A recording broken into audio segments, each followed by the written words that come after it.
Bon, j'ai pas eu le temps de m'habiller en artiste, hein, désolé. Je viens du boulot. Vous savez, il existe des centaines de versions du Petit Chaperon Rouge. Et cet été, je suis allé en Algérie et j'ai rencontré une version kabyle du Petit Chaperon Rouge. C'est cette version-là que je vais vous raconter. Et les Kabyles, dans leur conte, traditionnellement, ils commencent par cette phrase qui dit « Que mon conte soit beau et se déroule comme un long fil ». Il était une fois une petite fille qui tous les matins traversait la forêt pour aller retrouver son grand-père, pour lui amener une galette de semoule et une assiette de couscous. Ce jour-là, l'ogre de la forêt l'a suivie. Et lorsque la petite fille est arrivée devant la cabane en pierre, il a tout vu. Toc, toc, toc.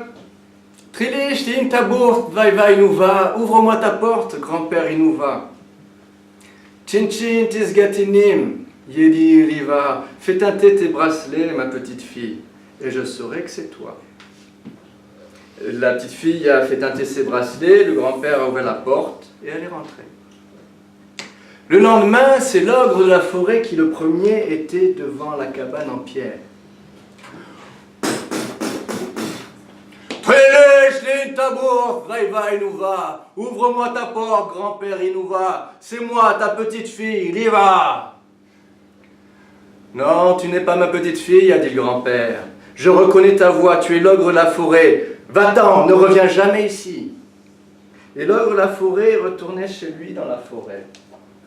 Mais il allait voir le sorcier, et le sorcier lui a dit, écoute, c'est simple, enduis-toi la gorge de miel, allonge-toi dans la forêt, ouvre grand la bouche, et des centaines, des milliers de petites fourmis vont rentrer dans ta bouche, vont te racler la gorge et t'adoucir la voix. C'est ce qu'il a fait. Il s'est enduit la gorge de miel, il s'est allongé dans la forêt, il a ouvert sa bouche. Des centaines, des milliers de petites fourmis sont rentrées dans sa gorge, lui ont raclé la gorge et lui ont adouci la voix. Il s'est retrouvé face à la cabane en pierre. Trilich, tabour, vai, nous va. Ouvre-moi ta porte, grand-père, c'est moi, ta petite fille.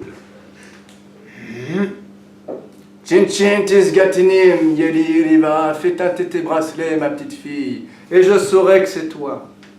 Alors l'ogre de la forêt a sorti une petite clochette de sa poche. Ding, ding, ding, ding, ding, ding. Le grand-père a ouvert la porte. L'ogre de la forêt s'est jeté sur le grand-père, il a dévoré le grand-père, et avec les restes du grand-père, il a cuisiné des melgues, et avec le sang du grand-père, il a rempli des bouteilles de jus de raisin 100% bio. Il a enfilé le burnous traditionnel, il s'est assis à côté de la cheminée, il a attendu. Toc, toc, toc. Trilich, tin tabour, vai, nous va. Ouvre-moi ta porte, grand-père, c'est moi, ta petite fille. Tchin, tchin, tis gatinim, yeli, riva. Fais teinter tes bracelets, et je saurai que c'est toi. C'est pas la voix de mon grand-père, s'est dit la petite fille. Elle est vite, elle a pris une bûche, elle a bloqué la porte de la cabane et elle s'est vite enfuie. À l'intérieur de la cabane, l'ogre de la forêt hurlait. Laissez-moi sortir! Laissez-moi sortir! La petite fille a appelé son père, elle a appelé sa mère, ils ont appelé leurs voisins, tout le monde s'est rassemblé autour de la petite cabane en pierre, ils ont posé des fagots et ils ont fait brûler la cabane. Et c'est ainsi, mesdames et messieurs, que l'ogre de la forêt est mort brûlé. Et de cette cabane en pierre, aujourd'hui il ne reste que 4 murs en ruine, et des cendres du grand-père et des cendres de l'ogre a poussé un chêne qui a pris des dimensions gigantesques et dont les branches, aujourd'hui encore, dansent dans le vent. Mon conte est un ruisseau et je l'ai raconté à des seigneurs.